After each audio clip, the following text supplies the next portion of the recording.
guys. Hey guys. Amazing. Hello. Happy Saturday. Anybody else coming? Yeah, I think Eric is en route. Nice. John and Moore might pop in. I think Mateo said he might stop in. So we'll see who else has a few minutes to hang out with us for a little bit. Sure. So welcome, everybody. We'll be sketching a little bit. Tim's not sketching today. He's just going to hang out and chat maybe next week. I'm finally getting this commission done. So what's the commission you're working on? It was my choice. I'm doing King Shark. You probably can't see it very well yet, but you will. All right, cool. I saw that Suicide Squad movie, and it was fun. Very cool. Yeah, I picked a few pieces of art to take a look at. Some old Tim Sale pieces. Oh, Jay, I just went through the cover. Can we show off? I don't know if you can. I think it's been out there on the net, though. All right. Yeah, we'll give a little preview. I have that Rick and Morty cover I finished. We can show that off. Yeah, we can do that. Tim just sent me one of the Long Halloween covers that he finished. Oh, nice. Let's see that. Can we see it? Yeah, I'm just downloading it now. Okay. And we'll pop up a few other pieces that the guys sent over for sale, if anyone is interested. Tim, did you finish the sequel? No, I haven't yet. Throwing my back out has really put me off. Yeah. Today is a little bit better, but it was like Wednesday when I threw it out. So Oof. spent a lot of time in bed. Did you see anybody, Tim? Like, No, I called the doc, but yeah. Nothing's happened yet. Jason suggested muscle relaxers. I'm not sure it's muscular. You think it's I don't know. spinal? No, I don't know. Just because it feels a little better today, Right. I don't think it's anything. I mean, nothing cracked. I don't, stuff like that. Sometimes a chiropractor works. Oh, this is not the color. Sorry. We wanted to see the black and white. Oh, okay. Oh, cool. Yeah, that looks awesome. That's fun. Yeah. Well, this is one of the. There are two variant covers, and then the sort of regular cover that's been around. Jason, you probably have a scan of that. Yep, I have the colored version that Brendan did. Oh, can we see the colored version? Yeah, let me grab it. That'll be the regular cover, though, right? Who colored it, Tim? Brennan Wagner. Oh yeah, sure. You're a regular guy. Yeah. Well, semi-regular. We'd never done. We'd only done covers before, and all the covers worked out terrific. It's been a process, let's say. Slowing him down. I know. Working on interiors. Is he doing the interiors also? Yeah. The two of you make a great pairing. Yeah, he's certainly hugely talented. But Jeff is now involved, and that complicates things because he sees color and I don't very well. I see. Or I can't talk color. Yeah. I can say if I like something. And Jeff is, as he should be, I think. He's very protective of what he's written. And if the colors turn out not what he's written, then he'll speak up. Things happen, yeah. Well, there's the color version of the. That looks great. So just the eyes are colored, really. Yeah, it's not much different than the black and white, obviously. Right, and the trickle of blood Yeah. now has a line of red down the middle. How many different variants did you do? There are 2 variants. Do you have the other one? I do somewhere. It's a full face of Two-Face. Yeah, now I can't find it. But are any other artists doing variants for them that you know of? No, not that I know. No. All right. Well, It's going to look great with a logo. Actually, they're doing the variants without the logo. Without the logo, yeah. Well, they're really little small ones that they're doing. Like really tiny. One is going to be at the top, and one's going to be at the bottom. I don't remember which one. I mean, on one variant, it'll be at the top. The other, it'll be at the bottom. It looks really cool that way. It's almost all art. Yeah, but it sounds like they're pulling That's out. not how I designed them, though. But Say that again, Tim? I designed them for logos, so it's Yeah. a little weird. But I'm sorry, I interrupted you, though. No. It just sounds like they're, doing a good job. They're pulling out all the stops for this project. Yeah. I just wish I was done. When DC cares about something, it really comes out very, very well. and this is the main cover. Yeah. Oh, No, that'll have a main logo. That is sick. He told me he held the all the black as really, really, really dark blue. Really? Yeah, that's something he's been doing. I can't remember where he picked that up. May have been his father. And it's kind of a nice effect. I'd like to have all the stuff on, with Batman's cape and everything be really black. And everything on Batman be really black, and the background, the blacks in the background, he could do like that. But anyway, we went round and around on this for a little bit. This was the easiest one to deal with. Well, it's amazing. Thank you. It's interesting that Brendan did such a good job on the highlights. Generally, that's a tough thing to pull off. I mean, like on Batman's arm here. Yeah, exactly. Yeah. Right. Yeah. He really wanted to do a lot more of that. And I like it really simple. Of course, yeah. And he likes rendering a little bit more.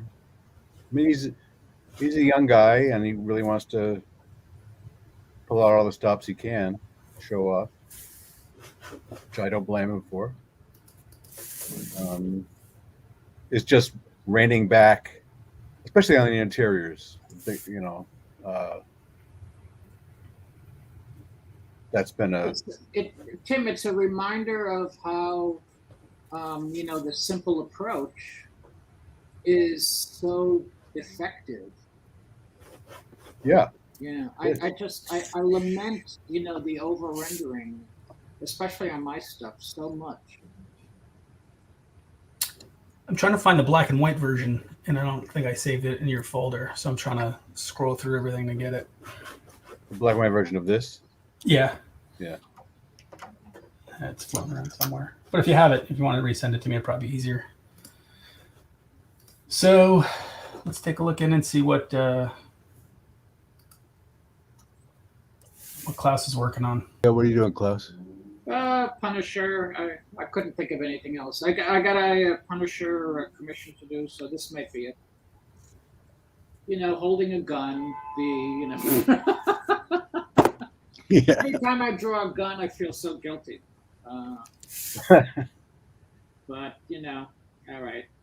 Do you enjoy it at all? I don't actually. Yeah. I don't like drawing mechanical things, but you do it because you have to. But I was thinking about putting out of the barrel of the gun a big bubble gum balloon. Yeah. just to put a fine cap on it. But Yeah, I'm kind of the same way. I don't mean, I like trying to do something like fantastical or Mobius Right. machines or something That's like right. that. When you're just making it up, Yeah. that's one thing. But cars and guns. I mean, I look at people like what Dave and Dan do. Dave especially is the gun master. You know, if you my consolation or comfort zone is if it's over the top, it becomes satire. But I don't know if it reads as satire. But I console myself with that, or at least I tell myself, it's ironic. But, It's cartoons, yeah.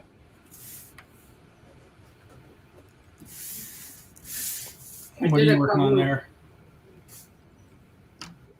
Sorry, we moved over to Shawn. Oh, I'm doing that King Shark commission. I love that character. Yeah, he was fun in that movie. I don't really know him from the comics. What's the thumbtack for? My table is metal, and I'm working at a 45-degree angle, so it holds my page up. I It's see. magnetic. Gotcha. Cool. It's not really a tack. No, it just looks like one. It's just a magnet. Everything on my table is magnetic. This magnetic. That's great. Did your tape on table the get back. vaccinated? Because if you get the vaccine, you become magnetic. Yeah, I know. I'm totally magnetic now. Yeah, I've seen proof of that. Yes, we're seeing it right now.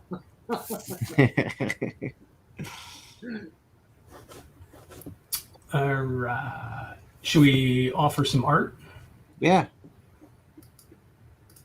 What should we start with? Start with Shawn. He was the first one here today.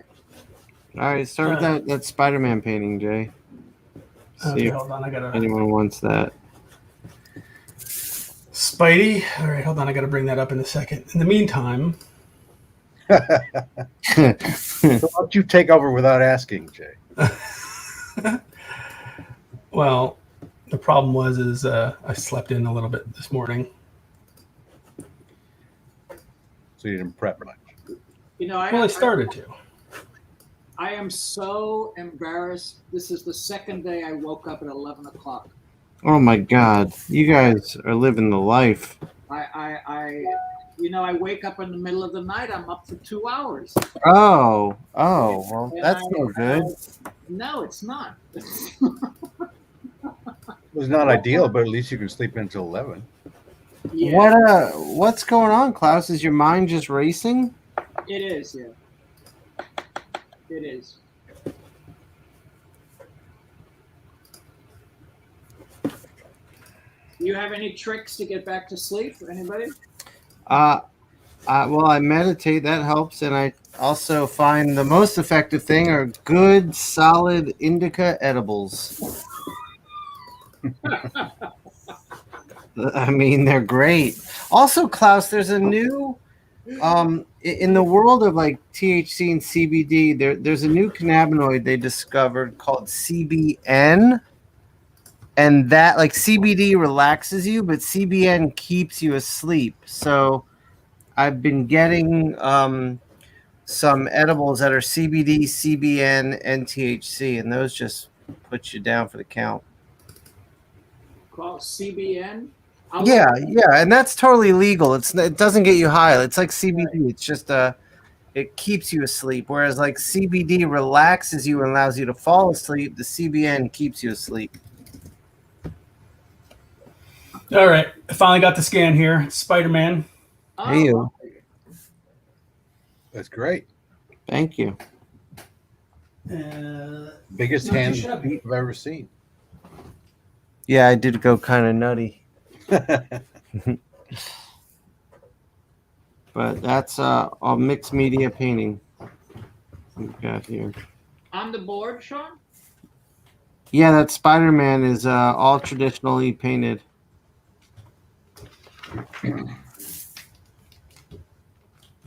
I'm trying to find the actual painting. Where do we put it? Oh, I have it over here, Jay. You want me to pull it out?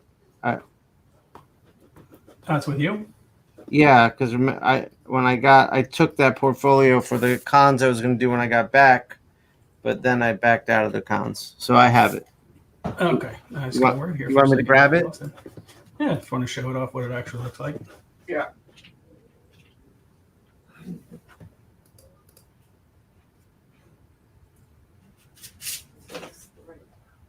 Yeah, I So if anyone,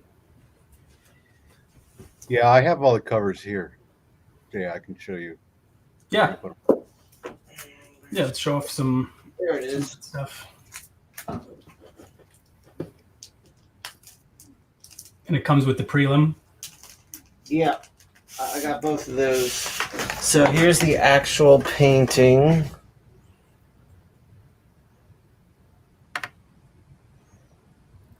Da-di-da. It's got a nice gloss on it. Yeah. Very cool. And then I have the prelim that comes with it. Right here, which is a really fun structural drawing.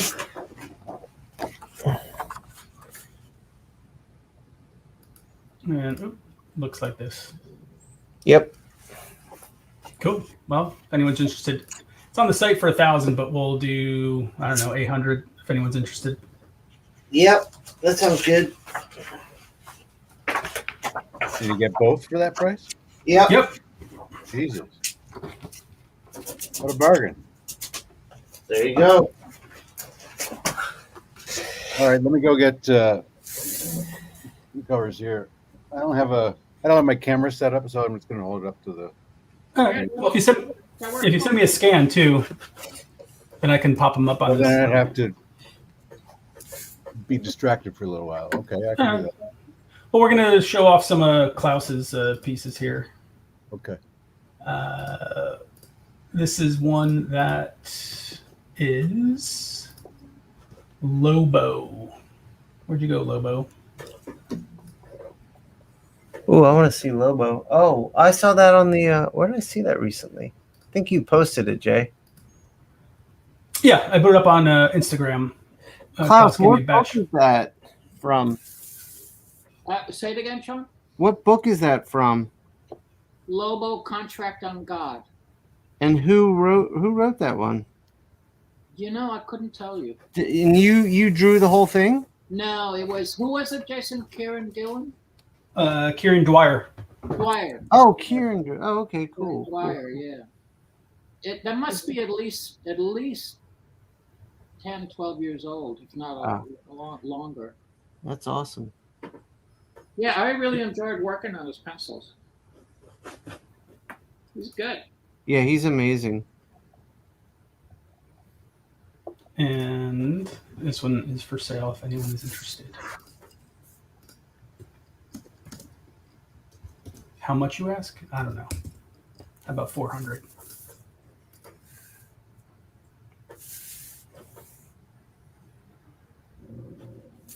And the next one is Marvel Knights, #1 by Edward Barreto and Mr. Klaus. Oh, there's our friend the Punisher. I figured you just want to stick with Punisher for a bit. After he was talking about being embarrassed. Hmm? After he was talking about being embarrassed drawing him. Yeah, that's right.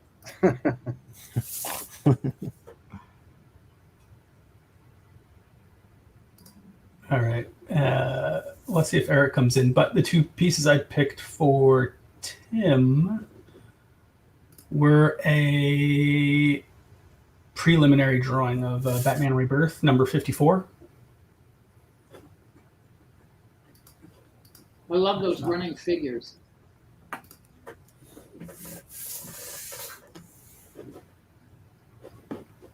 And the other one is Challengers, number 3.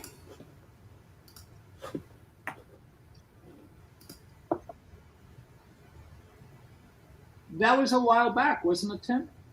That was the first thing I ever did with Jeff. Uh-huh. And apparently he's going to visit Doctor Strange or something, right? Yeah. Well, we didn't really know the original. God, I completely forgotten that. It's not surprising. Late 80s or something. We didn't really know the originals and the Kirby stuff at all. We knew some of the stuff that some of the covers that Kubert did, and I think Bob Brown did interiors later. And we took a lot of shit for that because we reimagined the characters. And Oh, really? yeah. Have you ever seen all the characters' faces together, as they often did on the covers? They're all the same face with different hair. Different hair, you said? Yeah, because that's kind of what Kirby did. I mean, he didn't, unless it was a bad guy or something like that. He had a heroic look to people's faces, the men's faces. And so this one character, Ace, he becomes spiritual, and for some reason, and we blow up Challenger Mountain, and thousands of people die, and they are blamed for it, put it on trial, and that's issue 1 and 2. And then they wander around wandering around looking for what are they going to do, and they all come back together later. But so that's why he's going to see Doctor Strange, looking for sort of mystical solutions to how he deals with stuff. But of course, you didn't show Doctor Strange, did you? I don't. Yeah, he pops up in the next few pages, and as does Dr. Fate. So he goes to visit Dr. Fate too. I just thought it was kind of funny, not funny, interesting to see these pages. But Yeah. Pardon my ignorance. I mean, Doctor Strange and the Challengers are two different companies. They're DC, aren't they? Yeah. Strange is Marvel. Doctor Strange is. Oh, Strange is Marvel. Oh, Strange is Marvel. Yeah. Sorry. Well, how are you able to show? Oh, well, you know what? Maybe that's Dr. Fate, not Strange. No, Look at the window on the top there. Yeah, but that is Doctor Strange's window. no, it's a little different. No. It's It's an X. Different.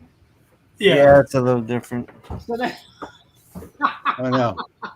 So Dr. Fate has a brownstone similar to Doctor Strange. That's the Look, story. they let us get away with it. I don't know what's going on. I love it.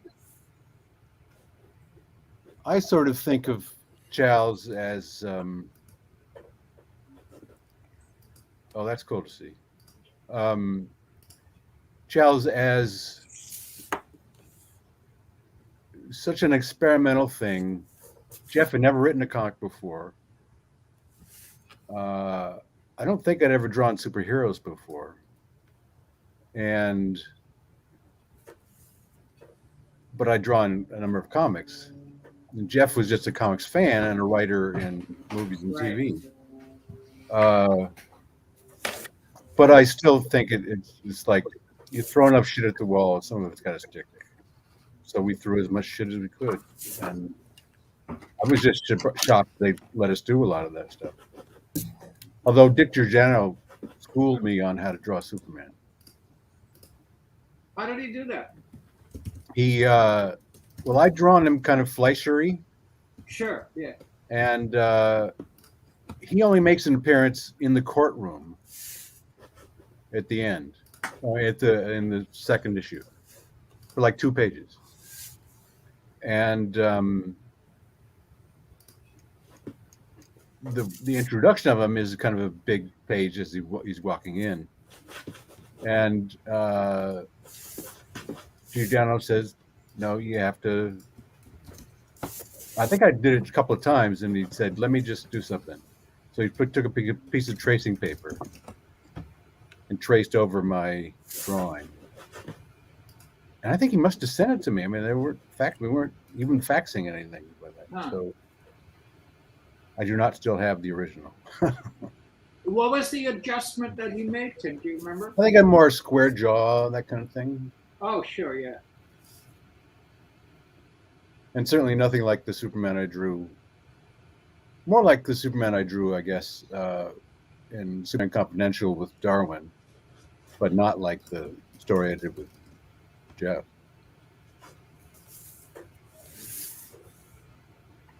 All right. Well, the Anyway, prelim was that's claimed. good. Yeah, Have I you was going sent- through these. Yeah, that's cool. I'll pick a few other ones as we go further down the road. There's some other Challenger stuff, some Grendel stuff. And I sent you a new file. Okay, yeah, I'm just downloading those. Let me just compress them so I can put them up on the site. For Well, one is everyone to already see. compressed. One is already kind of low res.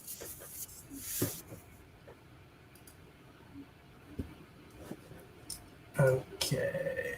And Eric will be here in a moment.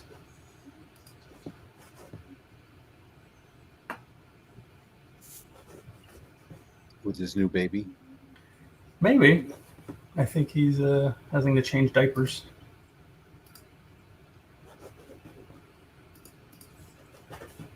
I'm having to do that with my older dog.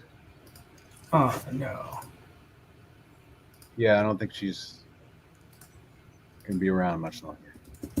I'm sorry to hear that. Yeah, Is she actually wearing diapers, Tim? she is. Yeah. And we're going to have to replace a lot of carpet too, Yeah. I'm sure, yeah. because we didn't hop on the Yeah, diaper yeah. bandwagon fast enough. I had a cat at one point and went through the same thing, and all the rugs had to be, Yeah, replaced afterwards. It's a sad thing. it is very. Yeah, it is. Really. How long have you had the dog, Tim? About 11 years, Yeah. and she's 85, 90 pounds, so Wow. they don't tend to live as long Because they're so big. for some reason. Sure. Well, sorry about that. Yeah, I'm sorry to hear that, Tim. Okay, there's the Two-Face. That's the pencils of the Two-Face variant cover.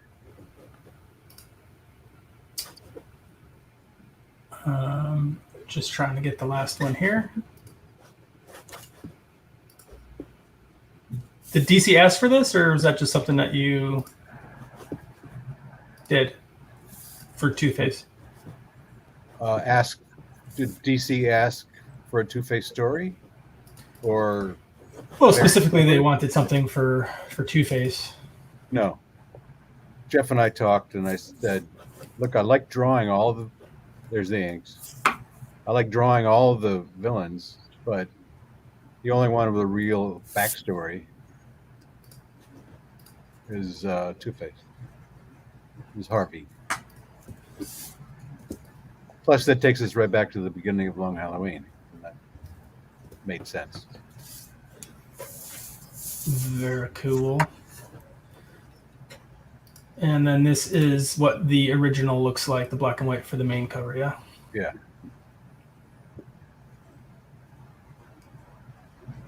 That's beautiful. Thank you. Did you do the straight lines in ink, Tim, or did you use a marker? Did I do the what? I'm sorry. Straight lines in ink, or did you use a marker? Oh, I used a marker. Like do you remember what it was? A micron or something? Probably not a micron, probably a pit pen. Uh-huh. I like the ink better on those. I like the tips a little bit better, but I use microns sometimes too. Yeah. I used to use a dip pen all the time, but it's just so much easier not to keep dipping. Well, the thing with microns or markers, it doesn't make any difference in the reproduction of it. No, it doesn't. And they're archival. Yeah. And they're what? Archival, Yeah. unlike a Sharpie or something. Yeah, I was going to say there, and there's so much faster Oh, look at that cute boy. for the ink to dry. And look at Eric's Eric. here. Tim. Now, the party can Eric start. He's musing. What are you going to draw today, Eric? A conclusion, Klaus. A conclusion. You're going to draw a conclusion. Okay, he's in rare form. That's typical form. There is music on in my earphones that I don't know what window it's coming from, so that's what I was looking for, to turn it off so I can hear you beautiful gentlemen talking. What kind of camera do you use, Eric, that you get such good light? Make yourself so handsome. Look at all these, what do you call it? Dry flakes on my head. Whew.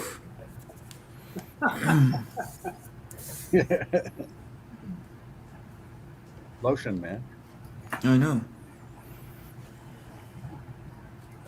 Okay, I found it. I'm gonna turn it off now. There it is. Well, So we showed pieces from everybody. I picked two from Eric. Yeah. Now the ones I picked were Luke Cage.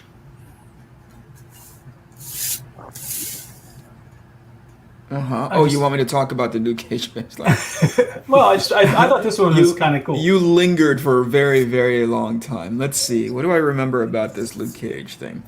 This was a little... Actually, I'll tell you a little anecdote about how I signed on board to do this job, because what I was sold on, or at the very least in my picture in my head, was that I was going to get to draw the Luke Cage of old, you know, like Big Afro. Power Man and Iron Fist version, you know? And I remember my editor then saying something like, yeah, there's something like that in there. And I'm like, oh, cool, I'm on board.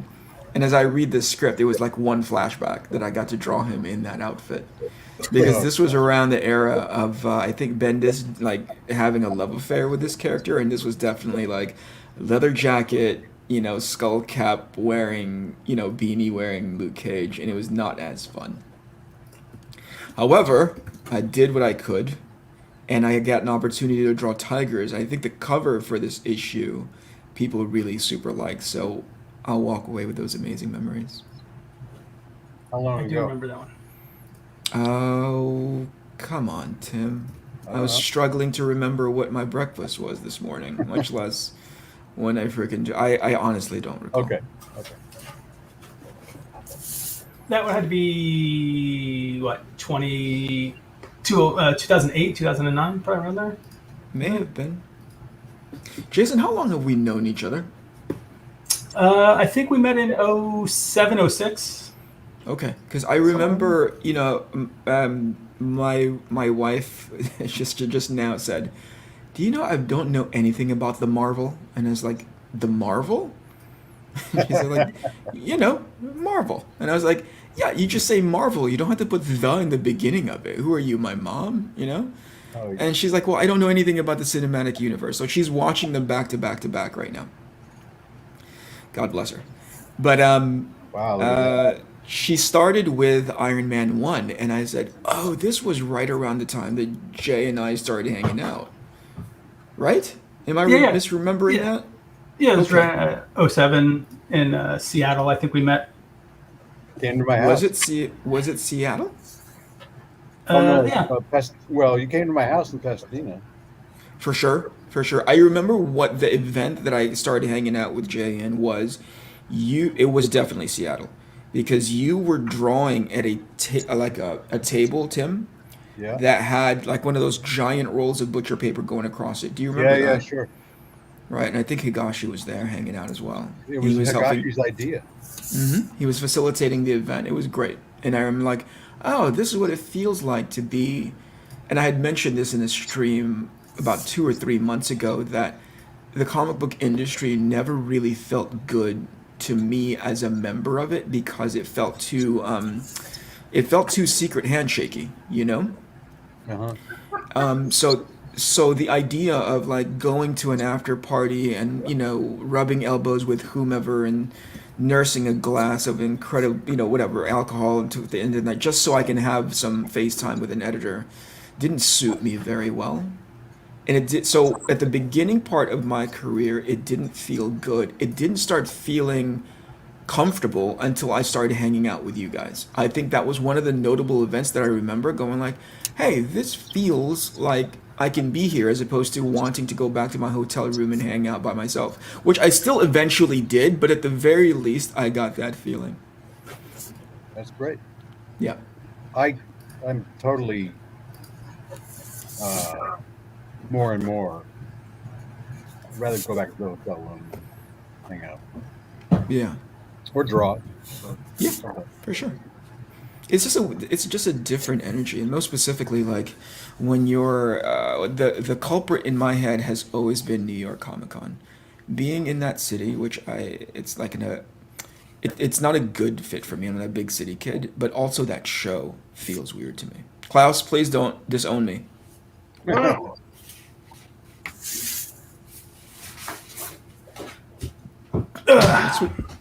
gonna switch. Trying to find another page here, but There we go. here we go. Here's one, Eric, going through your files here. What the Is it heck a- is this? I have no idea what that is. It, What comes, is it that says for? exalted.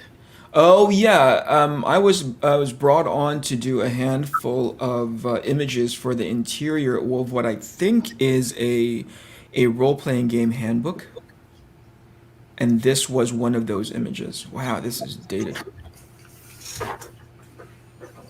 Oh, things were so much simpler back then for me.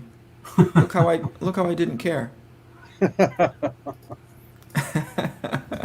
I was impressed by your tiger, Eric. Yeah, that I should really pay out to Claire Wendling's estate for each time I draw a tiger because I've stolen so much from that lady. Every time. Is that the reference you used, Eric? Yeah, I mean for everything it's at one point in my career when I realized I wasn't making much headway trying to be a Kevin Nolan clone. Somebody can't then imagine said, yeah, somebody then said, "Hey, why don't you go look at Claire Wendling's stuff so your stuff is actually marketable? You can make a career out of the drawing." I was Eric, like, "Yeah, okay." Is she? I don't know who this person is. Is she an artist who draws animals? Yes, very well regarded, very well celebrated artist illustrator from France. Can you spell it, Claire?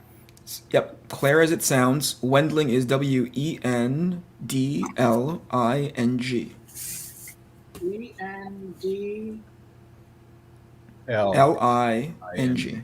Ling. Okay, I got Wendling. it. All right, thank you very much. Yeah. And she's known for animals. Yes, primarily. she's very, very good at animals, but it's like that's kind of in her back pocket at this point, you know? Yeah. It's everything else that she's really, really super good at. All right, we're gonna start Anything rendering. else other than animals, you mean? Yeah. I mean, she had an opportunity to do a few covers for Marvel there for a while. It didn't suit her. I mean, from her mouth to my ears, she said that she's never really had she never really felt comfortable drawing superhero things, you know?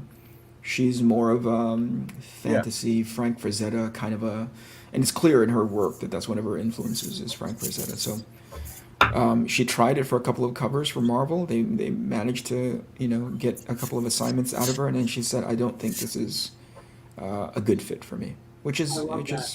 pretty That's sobering. pretty common amongst French artists, especially, but European artists. How do you mean, Tim? Even Like, somebody as like Juanjo Yeah. Guarnido, who's so dynamic from his animation days, and he can draw so well, and he obviously likes, heroic fantasy stuff. sure. But Chiarella was after him to do some Batman, and he just had no interest. Really? Well, he did have the #1 BD in Europe. Right. I was gonna say, like, was it lack of interest because of the subject matter, or lack of interest because he didn't necessarily need the business? You know, maybe both, right? or maybe the time. I don't know, but Yeah. I know he turned it down.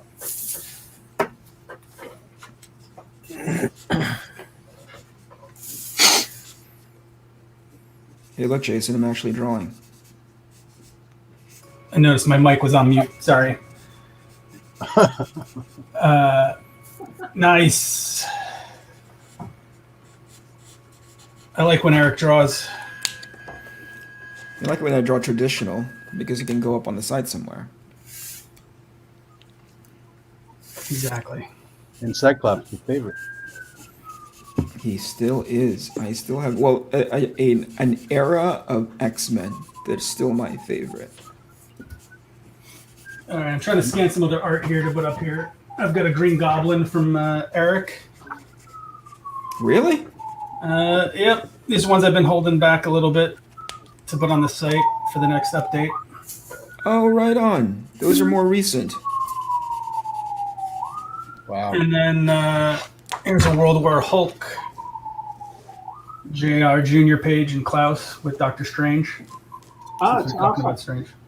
Do you just put them up and not say the price out loud, so you do all the price negotiations offline? No, I put it. I'll put them up online as soon as possible. I just was going through there's a big stack of art on my desk here. Because I love that page. Show it again, especially the Doctor Strange part.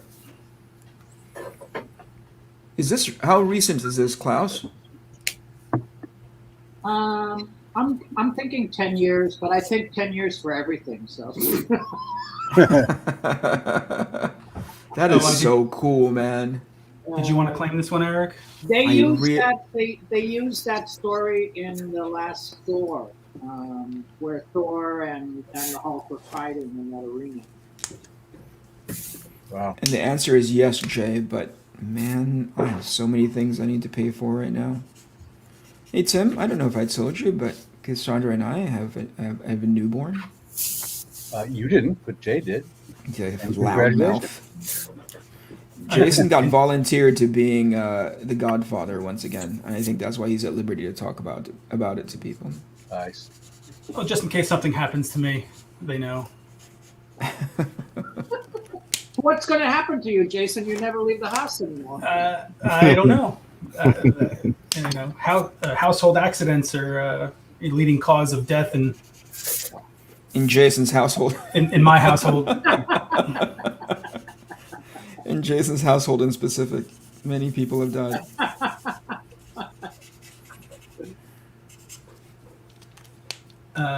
Let's see. So is John Amore not going to come into this stream? Is that what I just saw in chat? That he's like, my brain is mush and blah, blah, blah. Yeah, you should get him. I sent him a link to hop on if he wants to chat. What an John who, asshole. Tim's? No, John Amore. So John is, I think, Oh. one of Jason's more recent clients. He does a series on Webtoons called Urban Animal. And it's wildly successful. I can't remember the last subscriber count that he had mentioned to me. My eyes glaze over at a certain point because he's just so busy singing his own accolades. It's really annoying. But the point is, he's really, really good. And I thought that having Jay representative, especially now that he's trying out he's putting out more traditional stuff, or at least he's attempting to. It would be a good opportunity for him to sort of have the sort of broader audience and connections that Jay has access to. And so one of the things that we've been trying to do, or at least me anyway, selfishly, has been trying to bring him onto these streams so I can introduce him to you guys. But Yeah. what an ass. I no longer want to introduce him.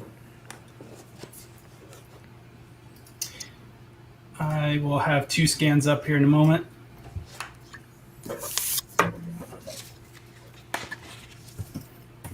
I really want that Hulk. I mean, I really want that the JR Klaus page, Jason. All right. Well, Unless somebody immediately jumps on it, in which case, have at it. But there's a rendering technique in in Doctor Strange's cape in that shot. I'm like, jeez, man, that looks so good. Do it again. Okay, hold on. I have an actual scan of it for y'all, Okay. which is, let's see, Mr. Klaus. And here it is. You know what's strange for me to look at that. Whoa. Jeez Louise, that's great. You know what it is, Klaus? I think it's so very trademark for when you work with JR. This You mean look like that it's identifiable, right? absolutely, yeah. It's strange to think of it as, and I don't know. Maybe it's deliberate on your part, but when you're rendering when you're taking a bunch of your images to finish, there's a couple of things in there that obviously you can't get away from because it's your own work, you're inking, right? But it is readily identifiable as you inking John Romita Jr. I agree. Oh, it's really nice of you to say. I have seen a handful of people who have tried to emulate it. I think it's because they're sort of like grabbing onto whatever mental image that they have of you guys working together for so long, and I'm like, oh, that's a weird approximation. Because I don't think anyone else is capturing it as well. Well, thanks very much. I love inking him too, and I miss working with him regularly these days. Mm. He's really And for some And reason. remember, you and I were talking. I think this was a little while ago. Were you still involved in his most recent Superman work? Yes. No. Yes. Yeah, and you had asked me, Eric, what was the difference between and another reason why I really really like this page is because it has that trademark John Romita Jr. proportions. Like everything from like the jawline to like that mouth that he's putting in the bottom right hand Right. corner, that's easily identifiable as his historically when I was picking up X-Men back in the day. But in the most recent Superman stuff, I thought he was playing around with his proportions that it wasn't in his wheelhouse, or he hadn't gotten comfortable with it yet. Remember, you and I were talking about that a little while ago? Yes, I do. Yeah, I don't disagree with that, by the way. Yeah. I think that's right. Like all of us, there are certain things we do better than, or certain characters we do better than others. Yeah. Yeah. For sure. But you would think he was custom built to draw Superman, like barrel chested, Right. Wide at the shoulders, big block fists, Yeah. I think that when I run into John, we often try to figure out what was our most successful pairing, Mm-hmm. and it often comes down to Thor. It Yeah. seems that when we were doing Thor, that really worked for some reason. Not Daredevil. We never did Daredevil. He did. He was in by Al Williamson. Oh, okay. Daredevil, which Forgive was me. great. It was fantastic. But Thor was all about power and fat lines and Mm-hmm. thick stuff and yeah. This is Jason Wood was asking about what was on my desk. There's some character design model sheets from Cully for some different projects. So I have no idea what Son of the Fallen is from. Well, I was going to ask, are you at liberty to show this, or is this like NDA to the hilt, or? These are old from the early 2000s, 90s. Gotcha. That Cully just sent a big stack of stuff over that I'm still cataloging. At some point- He hasn't joined us on this streaming. He's busy on deadlines. So he's got to get his last issue in for DC that he's working on. So I think he said next week he'll be around. Oh, okay. You're awful quiet, Sean. Oh, I'm just drawn. Yeah, that's great. That's darker than the original that you showed. Yeah, the scan kind of darkened it up a little bit for some reason. Thank you for representing me well, Jason. Well, I'm sure it's going to fly off the shelves now that we're looking through it through a keyhole. let's see.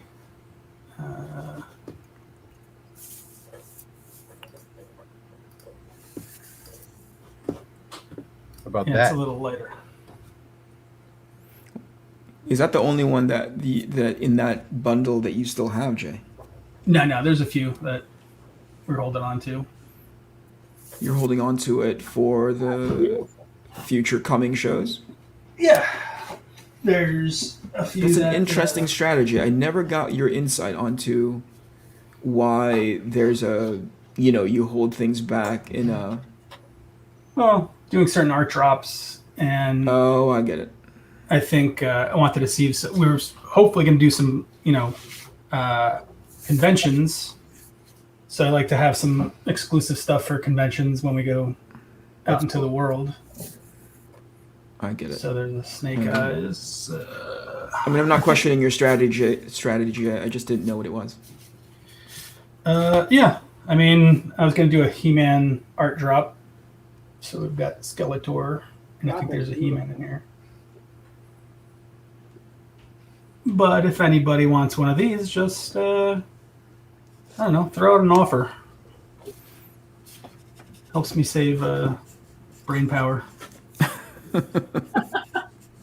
That's it. That's what we want to. That's what we want to hear. Save it for what? I don't know.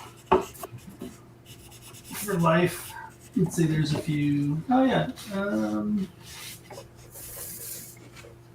I think we might be put these ones on already. So some of these might be on the site. Is that fixed, or is it just smearing off on your hands right now? Yeah, it's smearing on my hands. Oh, good. Did you not put fixative when you sent them to me? I did, but that is a very Well, the Thor one's a little more.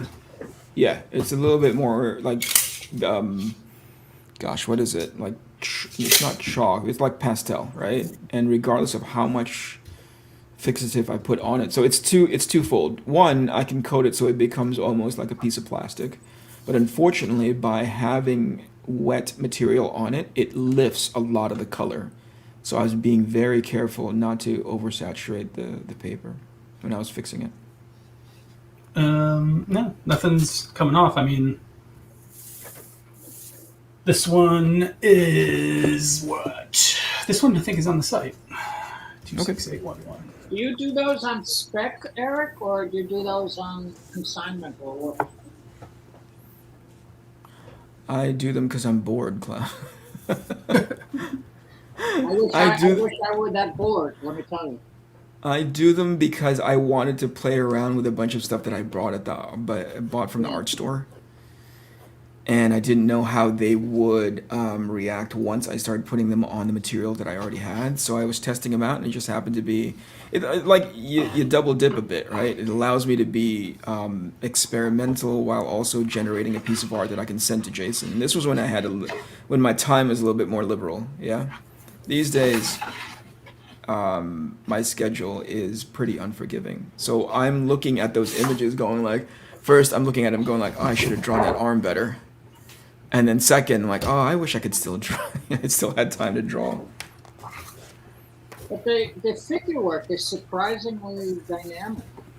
Surprisingly dynamic. I love it.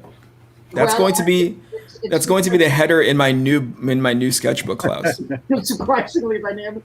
Well, it's because it is so dynamic that it surprises me. There's foreshortening. There's decent camera position. It's really. No, that's a trademark of Eric. And he fills the page. Like, what happened to the rest of the page? It's too much work. It's too much drawing and not enough thinking, Tim. I don't know. It comes off pretty well. I'll tell you. Yeah. I'm still going to use that as a quote from you, Klaus. on the back of my book, it's either it comes off pretty well, or surprisingly dynamic. Cut me some slack, all right? It's what do you call it? You will be perfectly whelmed. It's basically that's what that's. All right. Klaus just got up at 11. Give him a little time to wake up. That's right. By the way, how are you all surviving? Did it pass over you, that hurricane or whatever it was you guys were under threat for last week? It wasn't Yeah, yeah. we just got a bunch of rain in Jersey. Yeah. That must have been nice. The one heading up, going into Louisiana looks like a killer. Hmm. They're saying Category 4. Oh, that's interesting. I had a good laugh at the CDC website as it was telling New Yorkers and people on the East Coast how to get ready for the storm. Step one is obviously make sure that you have enough supplies. And step two, get your vaccines. I'm not kidding. It said that on there, like, here's how you get ready for this oncoming, potentially devastating You mean like amounts of. because it's a COVID hurricane? Is that what they were? I have no idea, but it was pretty laughable. They just say it as much as they can. I mean, Yep. Yeah. At this point, it's their mantra. It's like, here's how you start your car. Turn the key to the ignition. Get your vaccines, and then put it in reverse. You know. What else does anyone want to see? Us or your audience? Whichever. I got a few pieces here. There's a few questions coming in. Let's see. Tim, when was the last time you drew Carmine or Sophia Falcone? ooh. Years ago, when Dark Victory was happening, I would get commission requests, but really kind of not since then. You know what I'd recently... Go ahead, Tim. Sorry. Early 2000s. You know what I'd recently watched, and I couldn't quite understand why. It felt like, again, I'm way removed from it, so the transparency is practically non-existent. But I was watching the most recent Warner Brothers direct-to-video based off of Long Halloween, Yeah. and I thought, was there an active effort to, in the beginning, before they'd come to find out that it was either costing too much or is not accomplishable, but was there an active thing to at least capture in animation form the style that you were employing at the time? Because what I was watching on screen, I was like, I don't think this is it. Like this is not even a couple turn lefts from where Tim started. I'm wondering why. Well, there was I think it was in a Hollywood Reporter, there was a recent review or an opinion piece about this. Yes. Critical of it or supporting it? Well, there were a couple of things. One, they both said it's a quality piece of work, but what is it about the direct-to-video animation stuff that they don't even try to imitate the look of the original, and not just Long Halloween or anything, but everything. And he ended with, and he had specifics, and they're all the noir things that I put in there, the blacks that are black, large areas of just black, the particular lighting, what I exaggerated, what I didn't, that kind of stuff. And at the end, he said, I mean, it's not like nobody thought to do a Peanuts cartoon and not draw it like Charles Schultz. Yes, 100%. So here's what's even, at least in my very biased, very limited opinion, is that it's not unheard of for Warner Brothers to go and imitate a style, right? At the very least, make it the animatable version of it, because they did do it in multiple segments of the Batman animated series, didn't they? They went and captured Dick Sprang for a version of Batman. They captured, Dark Knight Returns with one segment of it, right? So it wasn't impossible. It's really inconceivable to me why they wouldn't say, "Hey, this thing is called Long Halloween. There must be something that we can do to, at the very least, approximate what Tim Sale was doing visually. If we're going to take the narrative and reconstruct it to be in a 3-act, in a 2-part or 3-act structure." Yeah. So I didn't quite understand, like, what. There was a quotation in there from the showrunner, the executive producer or something, about I can't remember it exactly, but it's about fitting into a style of future endeavors. That they want to make them all look kind of similar to each other. Like, oh, okay. Oh, that's poor. Yeah, well, I was just surprised. I didn't want to watch it at all. Yeah. And most of the fans of mine would say they were upset that it didn't look like my work.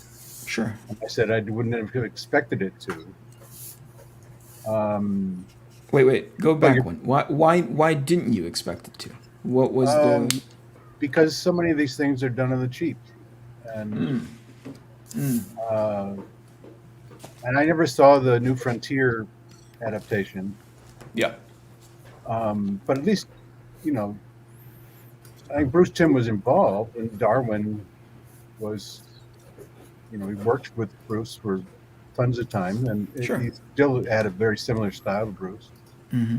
And so that was probably a much easier adaptation to do, except for the length of the story, But Sure. I just hadn't seen quality work. I mean, the thing about the Batman animated was that it kind of came out of nowhere and was so much better than anything had been in so long, and so much smarter than anything had been in so long. You mean in the style of narrative, in the style of story? Well, smarter in the style of story. Yeah. And original stories and otherwise. But it still looked very cheap. But they could still do and it wasn't the Flintstones, but they could, it wasn't Disney, it wasn't, something like that. It was like TV stuff, which it was. Mm-hmm. And I think that it seemed to me that once that was successful, a lot of the direct-to-video stuff just went along those lines. Now, I thought that there was a lot of really quality, thoughtful work in the artwork that didn't look like me in the new movies. There's a lot of great deco stuff. I really kind of liked a lot of didn't prefer, but liked a lot of the differences in the storylines. The characters always seemed like the characters. Sure. That kind of thing. Yeah. My point is that I'd be curious to know why they sidestepped your style, because they had taken so much time and care to approximate all the other ones that they were being inspired by, right? It was, and it's such a huge departure, right? So it was jarring to me to go like, why those particular choices, You have a specific way that you draw Batman. The proportions of his head, and then the proportions between his eyes and his nose to his mouth. That's distinct. You can literally pull that out of the book and have a turnaround of him and be somewhere near the playing field that is Tim Sale's style. So it wasn't impossible. It just felt like, hey, we tried it, but it didn't work because there's multiple hands that's going to be doing this thing, right? It's going to be an overseas animation studio, and who knows how capable those guys are in executing that style, right? Yeah. So to me, I felt like there was a missed opportunity there. Well, thank you. I know Jeff will never see it because he feels as you do, I think, and also about fucking with his story. Right. But I was just surprised that it was as good as it was, and I came in with very low expectations. Mm-hmm. And it wasn't until I did my one show of the year in Connecticut, and 3 or 4 people the first day came up saying, "Have you seen it? It's great." I said, Huh. "Really?" And they all said, "Yeah, they take liberties and stuff, but it's really good." And so I came home and watched it. Oh, okay. And you felt the same. Yeah, but only because I didn't expect it to look like me. Right. If I had expected it, I would have been pretty upset. Yeah. Gotcha. I guess that's it. It was my picture, Tim. I wanted it to have cartoon Tim Sale. Tim, there's a question: is who would you want to voice Batman in The Long Halloween? Oh, I have no idea.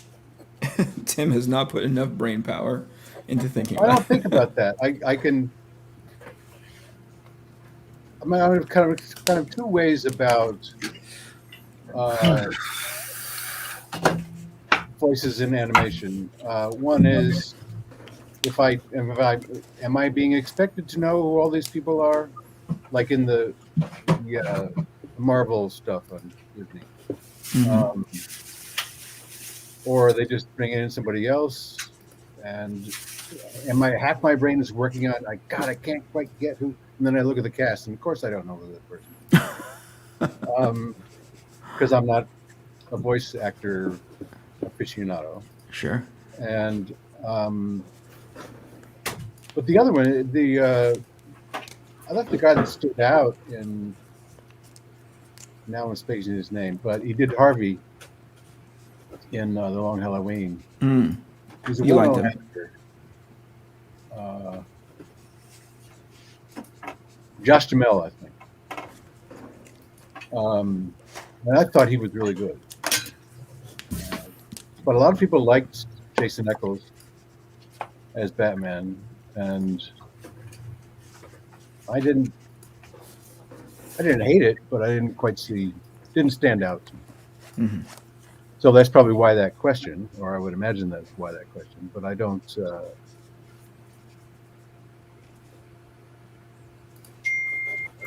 Didn't Angie Harmon do some stuff in the? She was Commissioner Gordon A while ago, yeah. Yeah. On the Batman Beyond show. That's a voice I could listen to for a long time. I don't really imagine a female Commissioner Gordon. But... So every once in a while, a voice will stand out, but I don't make the leap to. That would be a good Batman. Sure. What's that Punisher for, Klaus? Hopefully it's for Adam. Say that, Jason? I was joking. Hopefully it's for Adam. But this is a commission that we have for somebody? I think so, yeah. Yeah, we'll be opening up a few commission slots for the rest of the year to do on the shows here. So, Or if anybody wants this, what I'm going on. If it isn't already somebody's. if it's not somebody's claim. Yeah. This is the first original, traditionally drawn image I've had the opportunity to work on for about 1.5 years now. Is it like riding a bike? Yeah, like a bike that has like wobbly wheels, you know? But yes. Well, that's a good segue into anybody who wants to sign up for Eric's newsletter for his latest project. Oh yeah, please do that. Can you go to ericcanete.com/arc-athena-info? that signs you up to my newsletter, and it will inform you. Well, first of all, it'll give you a lot of behind-the-scenes stuff as I'm working on this creator-owned project. But most importantly, on September 15th is when the campaign launches on Indiegogo, and it'll inform you when that campaign goes live, and it'll there may be even some early adapter behind-the-scenes stuff that could happen that gives you a few goodies. So I'd appreciate that. Thanks, Jay. Sure. And while we're doing that, Shawn has the stackmachine.com. Oh yeah, we've got a limited edition poster we released last week. I believe there's a few left. Jay, do you have the link for that, or you need that? I can give that. No, it's up there. It's the stackmachine.com. Oh, yeah. Store. So that's the project I'm doing with the Far Side and Dell. The first track is out on Spotify. Definitely give that a listen. It's called Welcome to Nowhere. And we're very hyped. This project is just getting started now.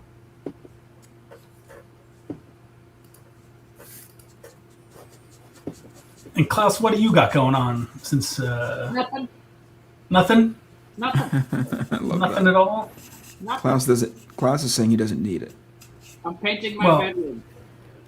That's pretty interesting. I'll be out in front of my building with an empty cup.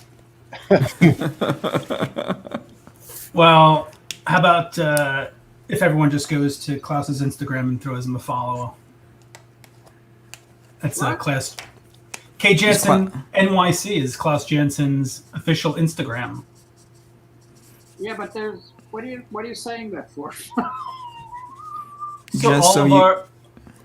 So we all can go follow Klaus. Oh, Baltimore. See- Yeah, I'll be in Baltimore. Or you'll show us pictures of you painting your apartment. That'll be fun. That may indeed be possible, right? You've Or sidestepped all of social media altogether, haven't you, Tim? Are you? I have a couple of people sort of taken care of. I have an Instagram account and actually two. One was going to be just sort of private for me, whenever I wanted to go on, and then I do something else. But the original one is run for me by somebody else. But really, I'm just sort of Facebook. Yeah.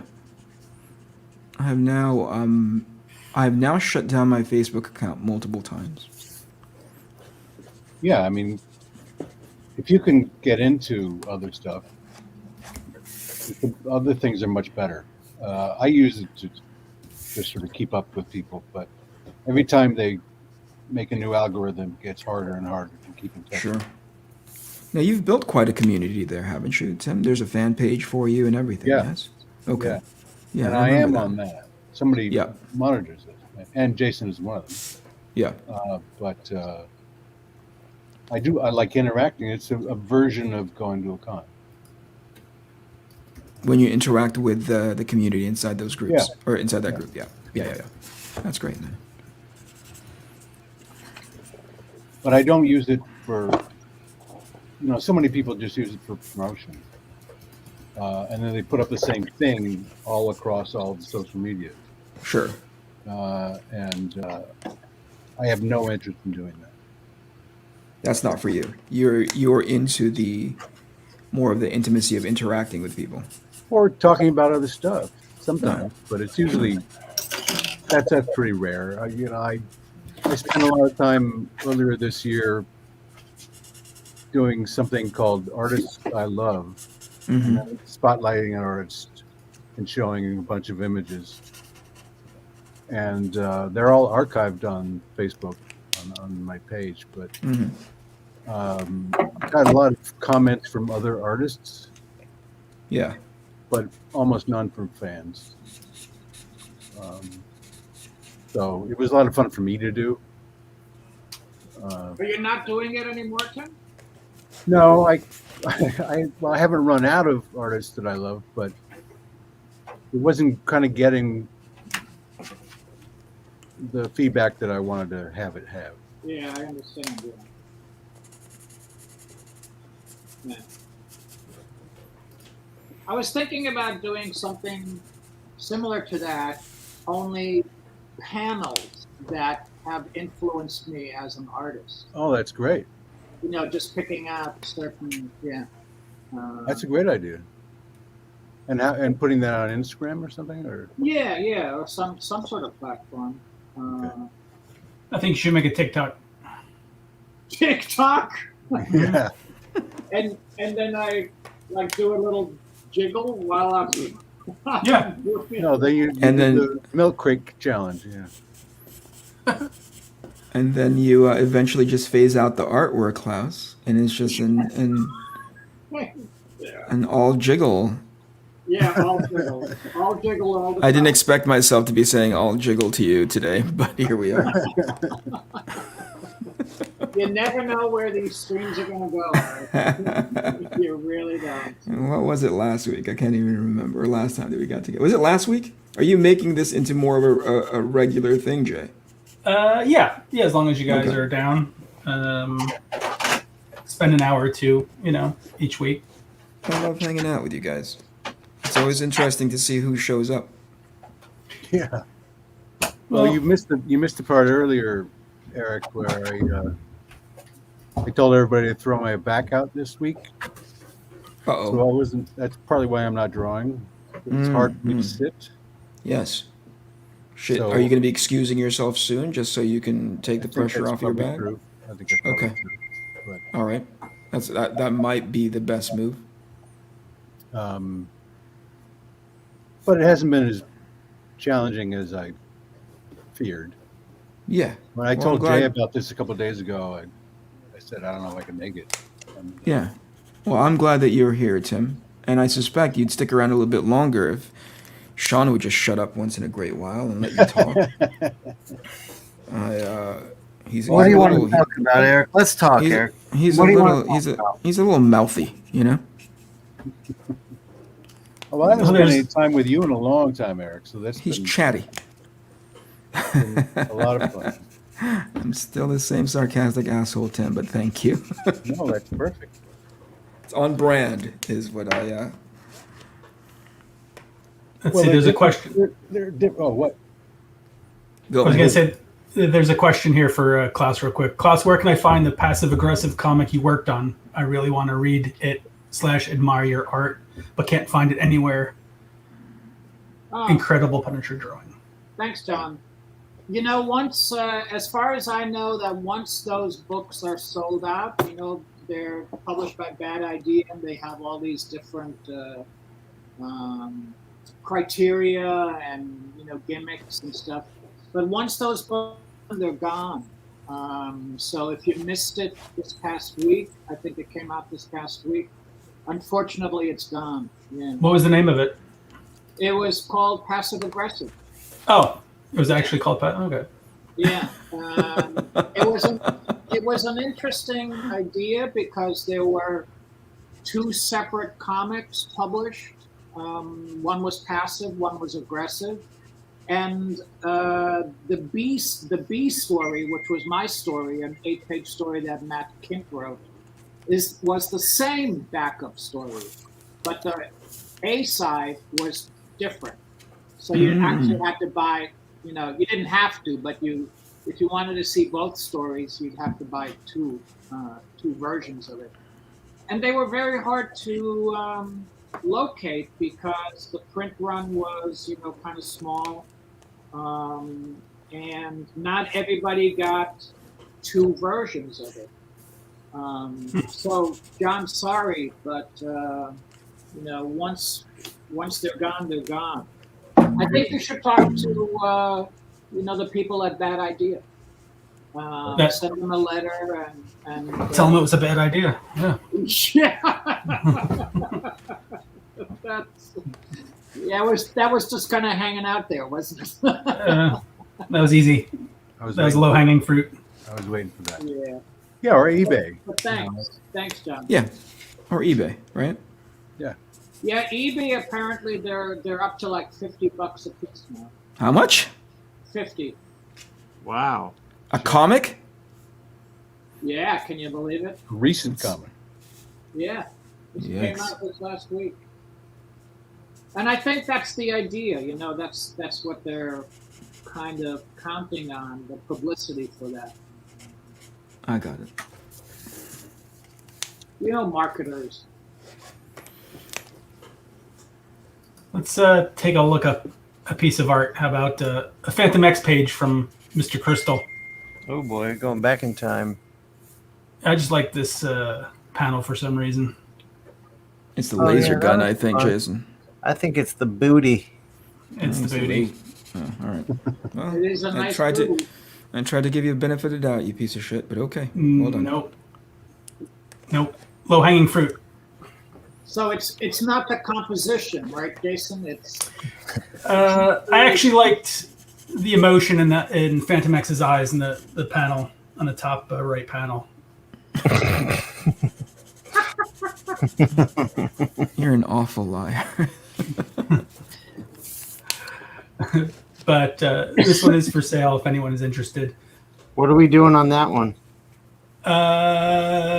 Well, let's see. It's on the site. We can do a nice discount. How about 50% off? It's $275 on the site. So Let's do it.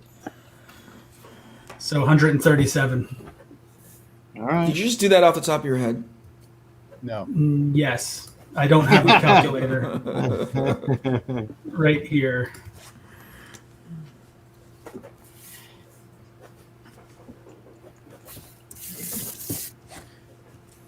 Have I told you guys what an amazing and yet overwhelming experience it is to try to do this creator-owned book? No. Are you enjoying it? I am, because I'm learning a lot of things, so my brain is consistently engaged. And it's torturous because there's never a time in which I can. This is actually a great break for me to be able on the to hang out with you guys, because otherwise I'd be. There's not as many fires today because it's the weekend, but during the week, it's consistently trying to find, or trying to learn about paper stock, trying to schedule it. Trying to schedule the book so that when it prints, because when you're going to a printer, they queue you up behind all their other projects. And I have a specific delivery window based on the end of the campaign, and trying to negotiate, finagle my way further up, closer to the front of that queue, that printing queue. What else is there? Understanding learning how to optimize the tiering system for rewards in the crowdfunding space. And then the most important part, I would think, is actually drawing the art itself, Right. It's been a lot of fun. But really a lot of work. I just think the more that we all do stuff like what you're doing and learn about the whole process from printing to distribution and everything, I think we're all going to be better off. Yeah, I agree. The only thing that I regret is not learning this stuff sooner, right? Because I would have loved to have hit the ground running on this without understanding paper stock, already having built not just a relationship with the vendors, but most importantly the potential backers and the clientele, right? Having established the brand, so that they have an inherent trust with that brand, because right now that's what near the top of my list of what I want to accomplish. Sure, it would be great if I stayed out of the red and hopefully go into the black, right? Mm-hmm. But the biggest challenge, and one of the things that I really want to help establish if I can cross off anything else off of the list, I would put this near the top, which is establish brand trust, establish customer base trust, so that, because if you do that now, then 5 years, hopefully, right, they're along for the ride with you. Right. And that takes time. Right. This is in the crowdfunding space. It's rare that I've found an analog for the kind of project that I'm trying to do, which is a 6-issue miniseries that's going to be campaigning as one of the issues fulfills. So conceptually, issue 1 goes into the crowdfunding or starts campaigning, right? Mm-hmm. It ends the campaign in 30 days, and then I start delivering, right? I start doing fulfillment thereafter. As soon as that starts, I start the campaign for issue 2. And right. I don't know of a project that's doing it that way. I often see the one-off, so to speak, and then there's a small break between between the next campaign, whereas I'm trying to kind of do mine back to back to back. And again, it's all for the sake of establishing this brand trust with people to go like, wow, he really puts out these books. Do you think it's important to maintain monthly releasing?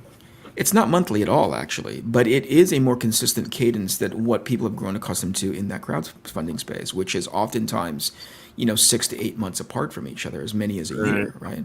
They don't have this sort of privileged position that I'm in which I finish all of the work ahead of time and then release it. They actually go the other way, where they tease X amount of pages first, do the work thereafter, and then eventually it gets into the supporters and the backers' hands, which I think on average is about 6 to 8 months, right? And that's plenty of time for either people to lose enthusiasm over it, or, and I don't know if this happened to you before, Shawn, that it kind of gets memory hold, like, oh yeah, I remember funding this, and it's finally here. Wow, this is kind of amazing, and that's the last thing I would want for the stuff that I'm doing, Right. I want you to remain excited about it. Right. I get that. And build anticipation. But to your point, it's not monthly. There's just no way for me to be able to do that. Well, you still have a 9 to 5 gig. That's true. And 2 kids. But yeah, so it's an interesting learning curve that the 8 ball that I'm behind right now, because interesting in the good way and not interesting in like a disparaging way. Interesting because I'm like, man, and here's the sobering part about having worked in the mainstream is that my troubles were so very, in minimum dimensions, right? So like, I would turn in the work, get annoyed maybe because the story doesn't work, or it's pretty, the narrative is clumsy and I can't make that panel work, whatever, right? Like all those typical freelancer challenges that you deal with. But then you turn in the pages, you turn in the work, and then 3 or 4 months later, right? The work is out and you get to talk about it and yada, yada, yada, right? Like everything that happens inside that, between that pre-production pipeline, from the time that I turn in the work to the time that it makes it into the reader's hands, that was an unknown to me. And as I discover it now, it has been such an amazing and profound learning experience to not, just dealing with a printer, to not just nail the paper stock, which Jay has done historically for us whenever he's printing our sketchbooks. Right. But obviously finding the window in which you have to deliver these files so that they can get it out to you by X amount of time, Right. That has been so cool to learn, and also so painful when you make a mistake, right? But really, really super fun.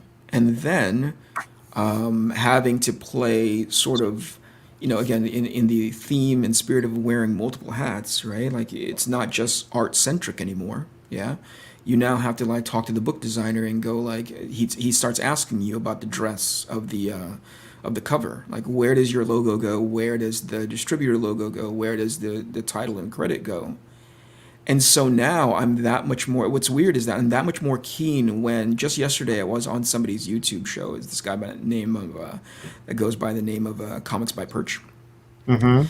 And Perch at the end of his shows always, what do you call it? He like exhibits comic covers of the comics that came out the same week X amount of years ago. Does that make sense? Yeah. Right. So 20 years back, he'll have the books that came out in whatever week this is in August, right? Right. And it was interesting because wearing this hat now of like what a cover looks like, it was so interesting to see those books and how messy they were. I mean, the DC/Marvel books alone, I think DC was more guilty of this, but they use so many ununified, non-thematic fonts on their covers, from this guy is the bad guy this week and guess who he's going to kill, to the Batman logo, to the logo that represents the the price or the whatever, the dollar amount that you're going to pay for that thing, and then near the bottom, or in Marvel's case, it was like Marvel Comics Group, which is a completely different font. Then near the bottom, it's like, oh, look inside for, Hostess fruit pies, those kinds of things. Like, Right. it was all over the place. I'm like, wow, look how messy this is. And my brain never tuned into that frequency until I've had to do it on this end to go like, wow, that's really, really busy. Take all of that off except for the vital information. Mm-hmm. And I don't know how you guys have. Tim, were you at all involved? Because I think it was so much more in your wheelhouse per se, as far as participation is concerned. But were you at all involved in informing any sort of design for the logo for Long Halloween? This is open to you too, Klaus, by the way. Are you, in the projects that you guys have been so like that's synonymous to you, are you guys involved with that design process? The stuff that ends up on covers, Yeah. the stuff that ends up Well, on Jeff and I were both involved, yeah. but I think I didn't have ideas. So it was just a sensibility. We wanted something unique looking, Mm-hmm. very clean. What our names should be, where they should be, that kind of thing. And there was a lot of that. We used the same design on the new book. It's a little bit different, but it's identifiably the design we had on the issues of Long Halloween. Mm-hmm. But I don't remember anything more specific than that.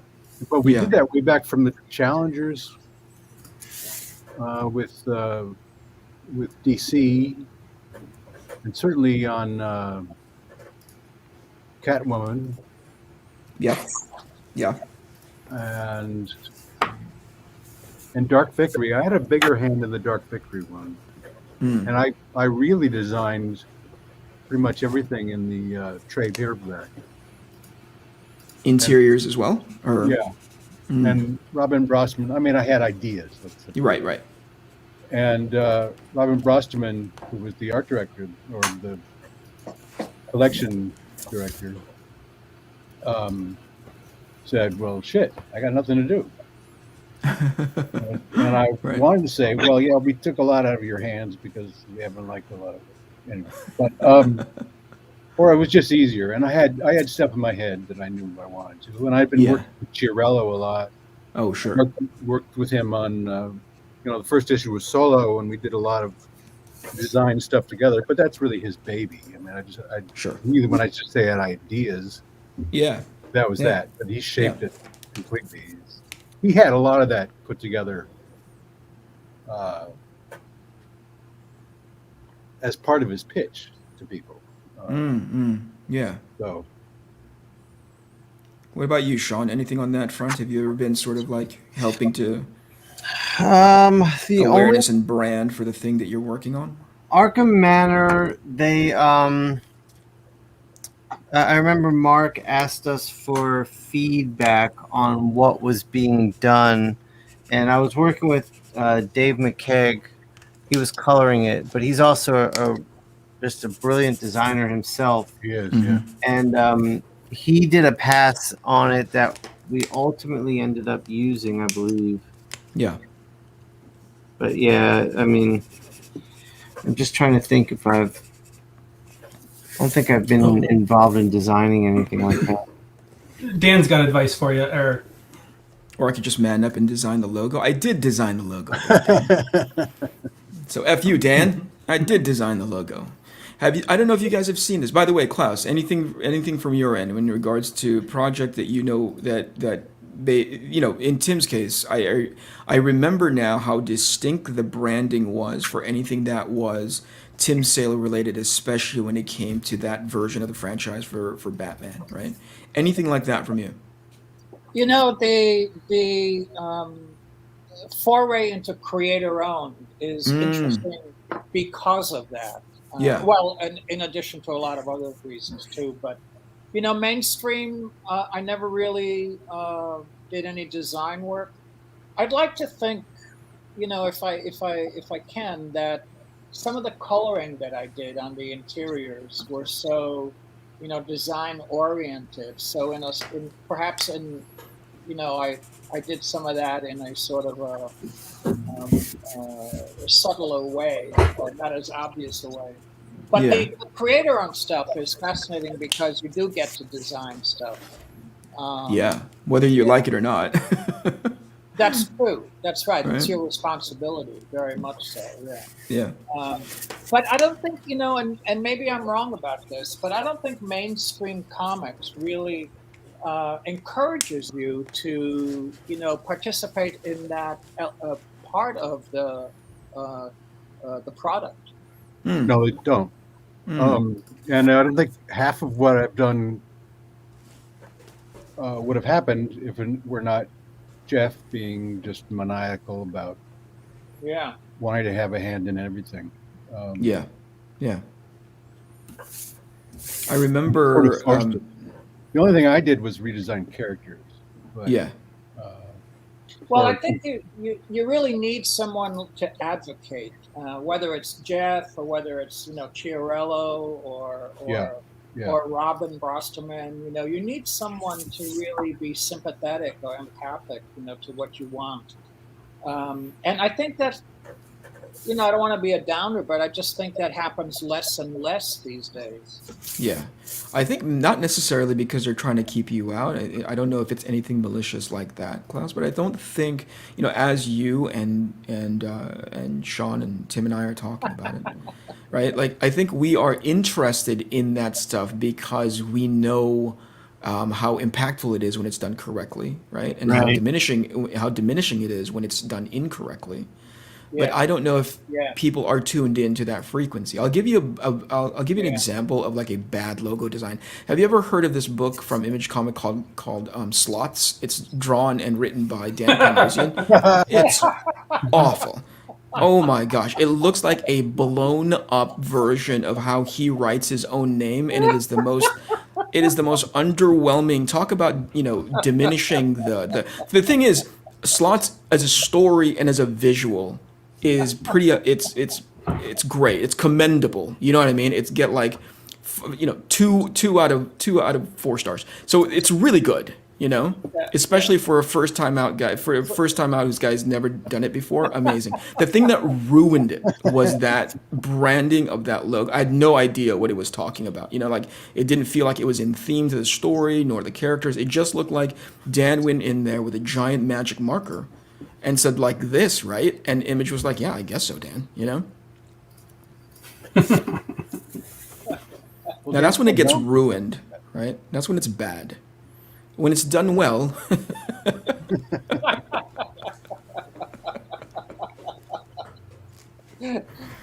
Poor Dan. When it's done well, it's the opposite of that. Listen, Dan is doing okay, so we can rouse him a little bit. Guys, I gotta go. Get to it, Klaus. Yeah, but it was great to spend a little time with you. Yeah, it was great, Klaus. Yeah. Thanks for your time, Klaus. We do have one more. I hope you're feeling better, Tim. Okay.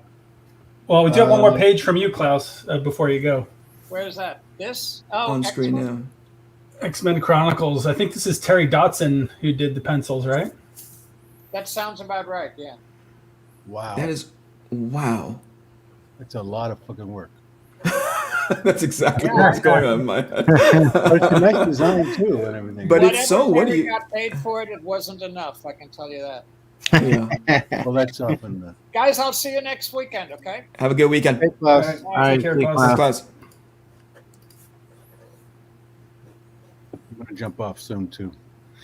Yeah, me too. All right. It's just gonna be me and Jason hanging out. Yeah, Eric, drawing. it's been terrific to spend time with you. It's been so long. Yeah.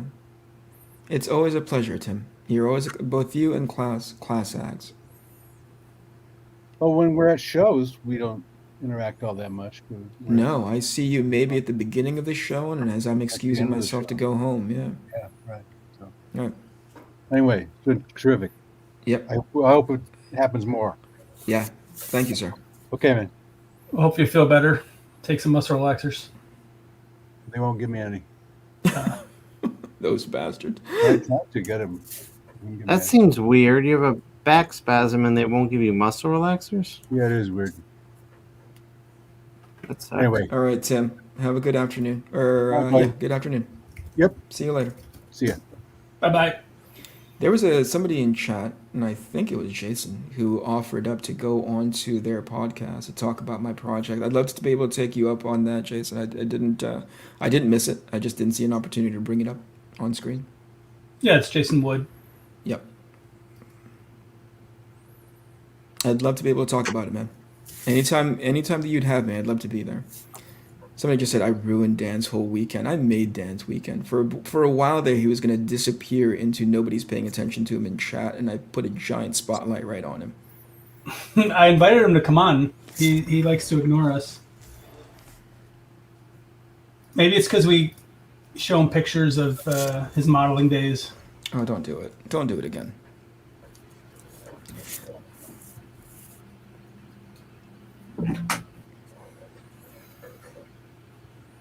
All right, you're taking off soon, Sean. Yeah, I'm just kind of in a zone, so I'm not going to stop right yet. Okay.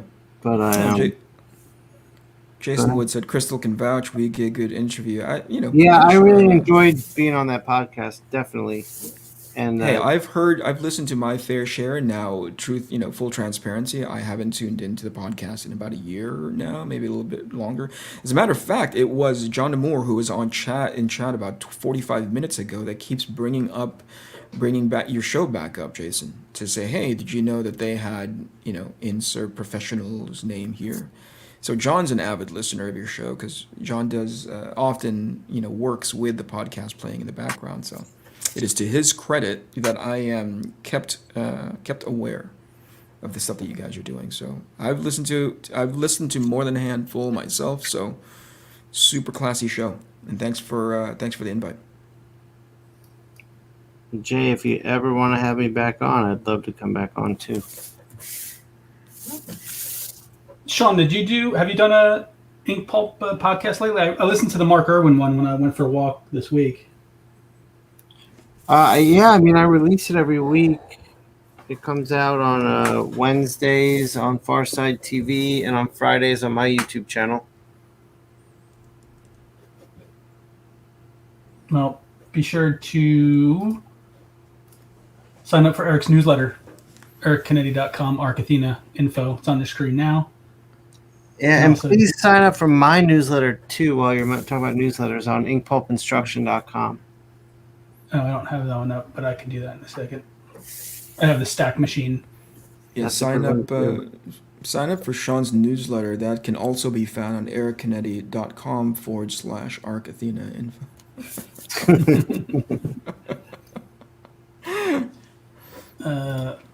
Dan doesn't like newsletters, so don't sign up for Dan's newsletter.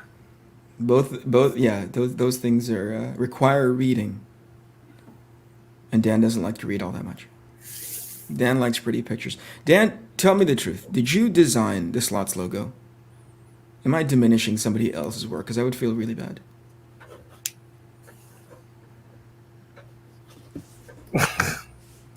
Why doesn't Dan just come on the damn show? Why are we talking to him through chat? I sent him a link. He's probably busy with his weekend. Whatever. You know that's a lie because he's sitting in chat. Yeah, exactly. Maybe he's sitting in traffic. He's not. Dan never learned how to drive.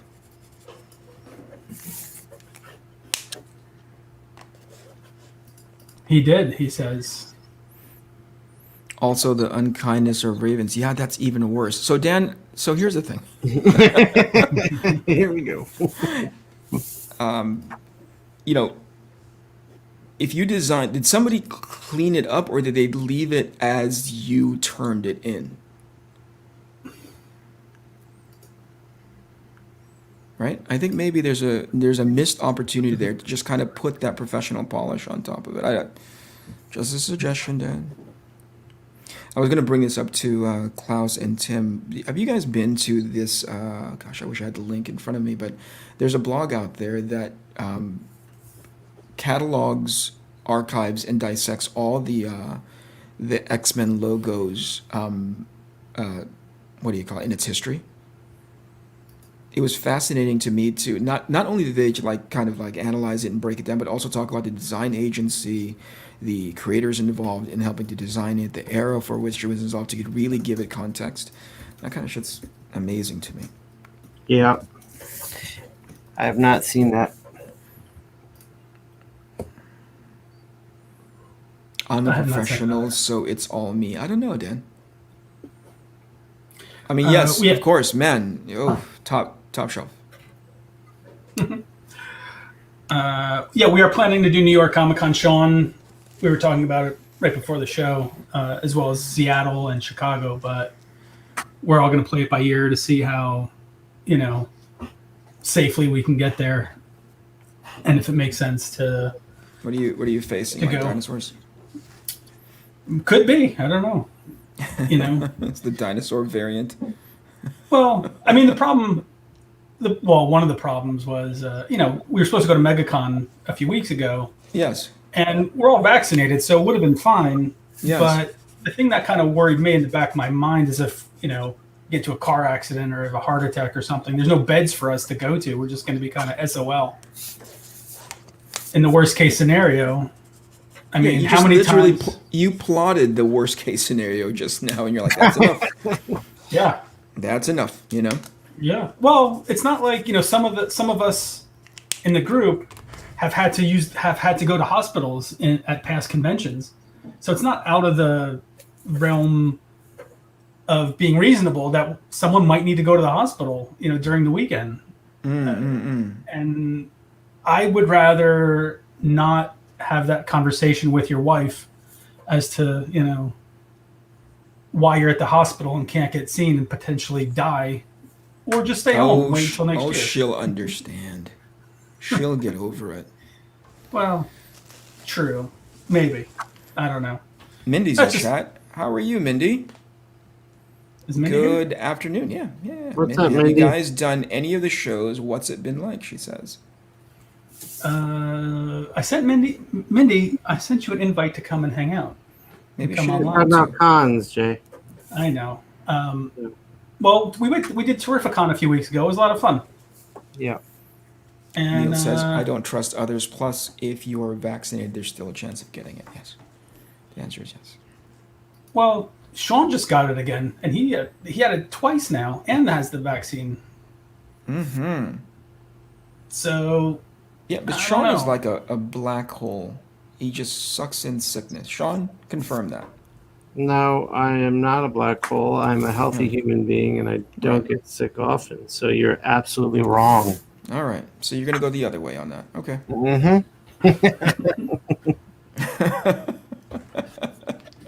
no, but is it worth taking the risk of getting sick? Again. Well, right. I mean, for me, it was coming home, missing a week worth of work, and then my wife getting it and her missing a week worth of work. And if we're not on salary, so if we don't work, we don't make money, and that was a hit. So I didn't like that. That sucked.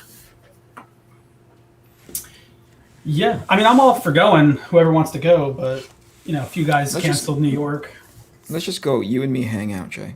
We don't necessarily have to go to a show. I haven't seen you in forever. Come and hang out. Well, where do you want to go? Have a little COVID party at my house. We'll have to. I haven't seen your kids in. Well, I haven't seen your new kid, but Mm-hmm.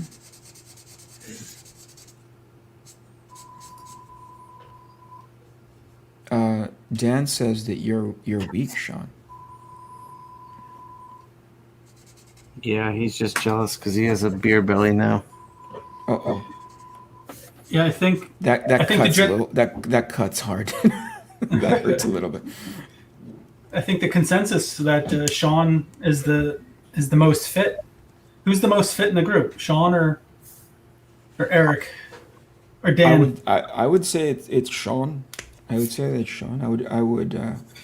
I would honestly have to hand over that title over to him. Eric's pretty damn fit. I'm trying to think who else. Definitely not Mateo. No, Mateo can barely spell fit, but Dan says Dan says he's got a protein belly. And he can lift the most. I think he's got a belly full of protein. That's a great new term, Dan. I'm going to be using that one, protein belly.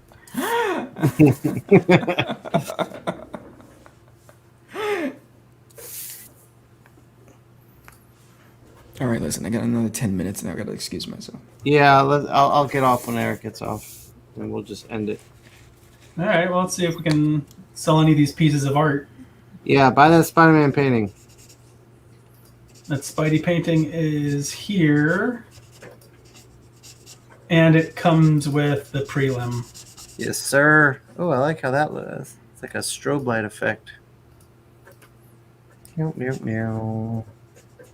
So those are for sale. And it's on sale just for the duration of the show, right?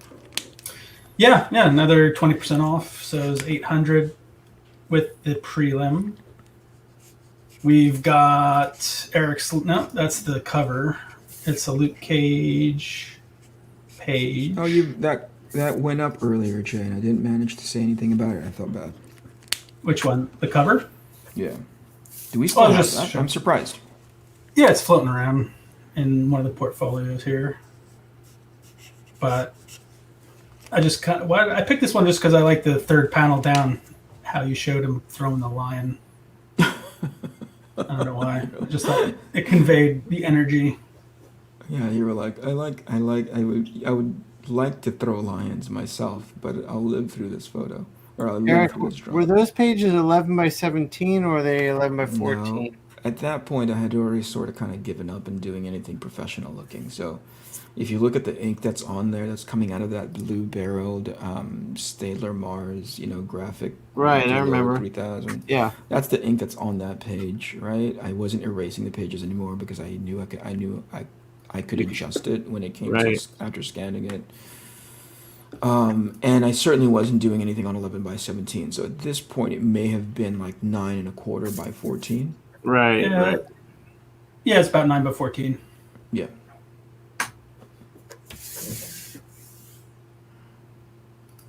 And then we've got, where is this one for Tim? This is Challengers of the Unknown with his kind of nod to Doctor Strange in the Village, but obviously it's not. That looks great. That looks great. Look at that. There's still there were lettering on the page. What year is that, Jay? 91, I think, or 90. He said that was his first DC Marvel job, right? Yeah, his first DC is that with Jeff. Yeah.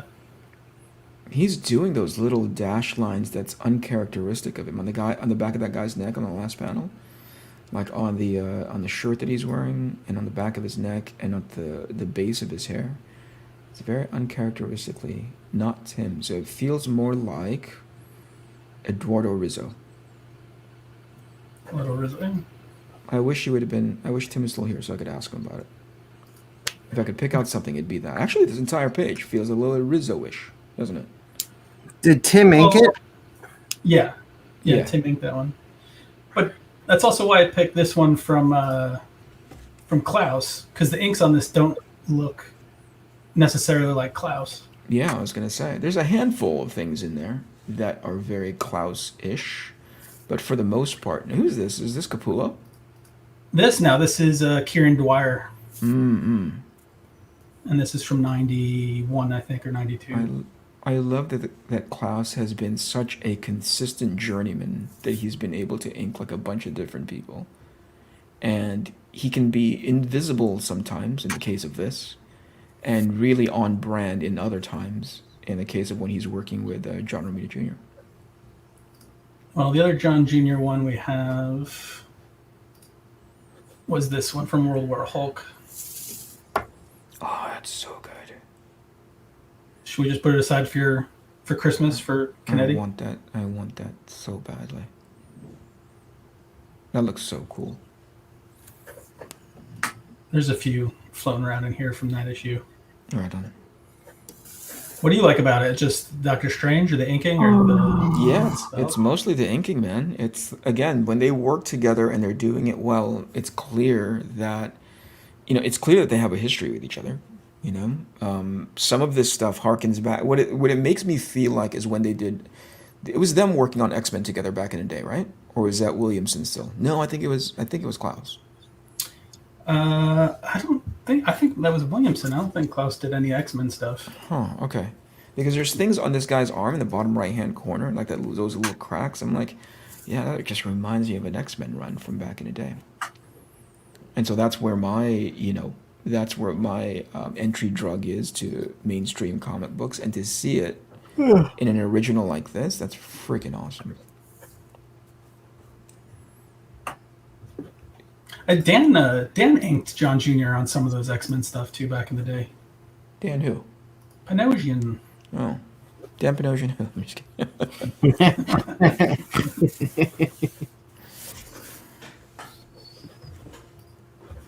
Let's see, what else do we have? We have Phantom X. That's 137.50.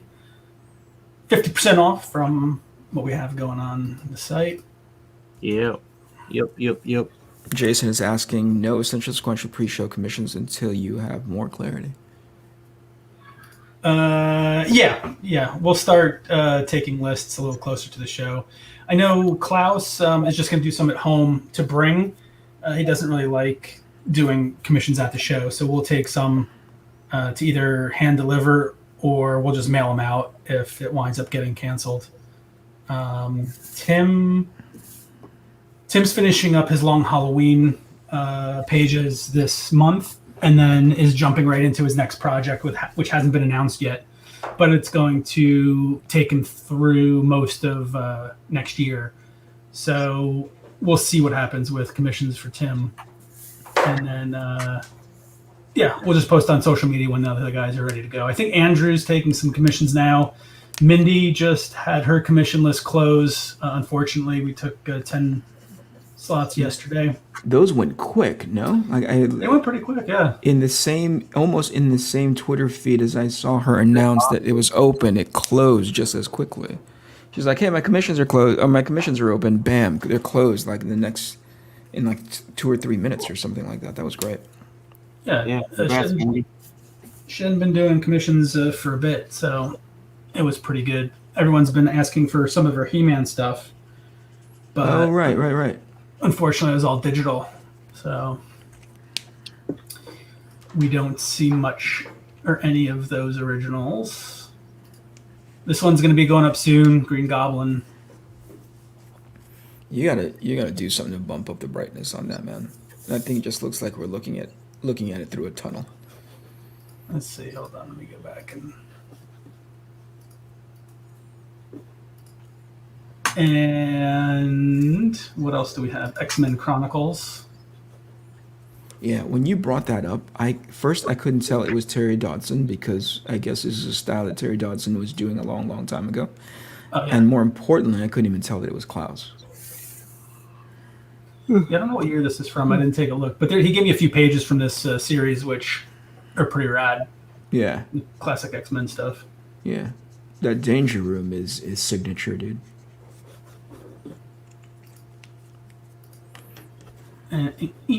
Phantom X. We've got this Exalted piece from Eric from back in the day. How did that come up? Like, of all the things that you could have picked to be like, hey, I'll feature this thing on this stream. I was looking. I have your old sketchbooks that we put into portfolio. So this was just one random piece. In the same time frame, I think you did like a few Superman illustrations, and they just kind of indicative of that time frame, which kind of went back to the Ladytron and some of the older Wild stuff that you did. Sure. So I just kind of liked looking how you've evolved from just a few years ago. But I also dig this style. I just kind of like it. Do you really? It's nice to hear your insight on stuff, man.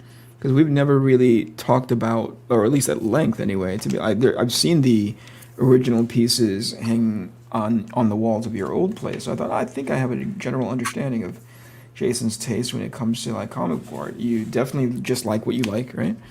So it's interesting for you to be like, I dig on this style.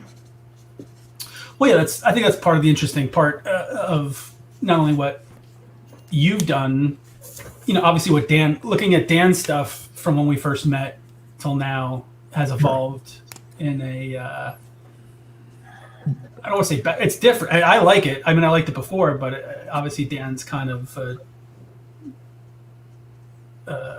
stepped up. I don't know. Devolved, you mean, right? Devolved. But also goes for like Mateo. If you look at Mateo's earlier stuff or Sean's stuff, it's just fun to look at the older stuff and then go from there to here and see what's changed. Oh shoot! All right. Well, that's my time, kids. So I'm gonna excuse myself. All right. You guys have a wonderful afternoon. Thank you for having me, Jay. We'll do this again another time. Give me a thanks heads for up. hanging out. And Let's take a look at this before you go.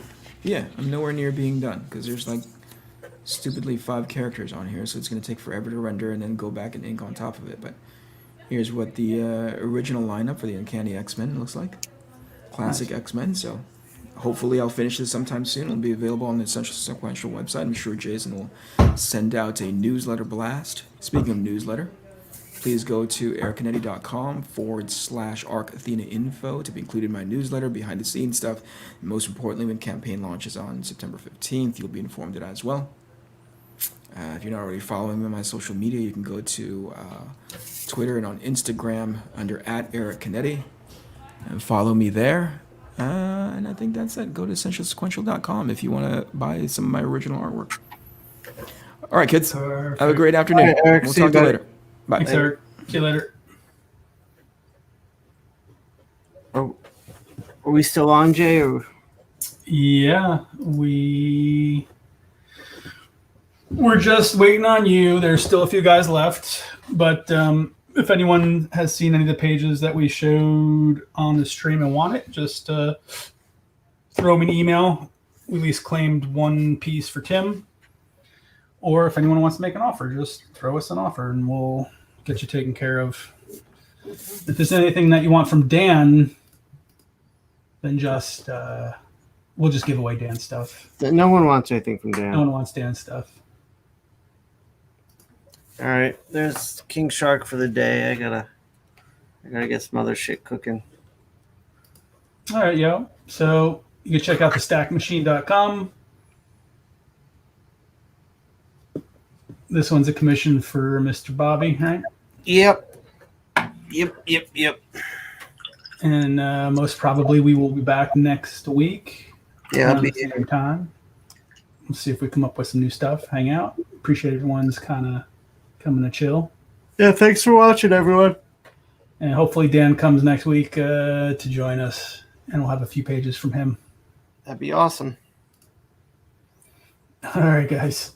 Have a great weekend. Take care. Later.